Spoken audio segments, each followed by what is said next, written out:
মানুষের আচরণ আপনাকে কষ্ট দিয়েছে, কত না পাওয়া আপনাকে ব্যথিত করেছে, যার কারণে কত রাতের পর রাত আপনি কান্না করেছেন। কিন্তু কেউ দেখেনি আপনার কান্নাগুলো, কেউ বোঝেনি আপনার দুঃখগুলো।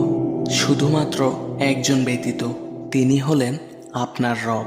তবুও আমরা সেই রবকে ভুলে মানুষের কাছে সুখ খুঁজতে যাই, এই দুনিয়ার মানুষকেই সন্তুষ্ট করতে যাই।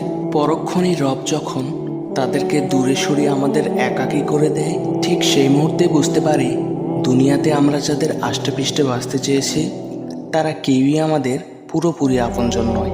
সুতরাং সব কিছু উপেক্ষা করে কেবল আপনার রবের সন্তুষ্টি অর্জন করায় ব্যস্ত হয়ে যান। বিশ্বাস করুন, কেবল তিনিই আমাদের একমাত্র আপন।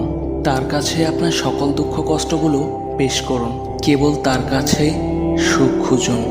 রব আপনাকে এতটা খুশি করে দিবেন, আপনার মনে হবে আপনি কখনো কষ্টই পাননি। ফি আমানিল্লাহ। আবারও আমাদের একতরফা কথা হবে নতুন কোনো ভিডিওতে। আল্লাহ আপনাদের সবাইকে সুস্থ রাখুক।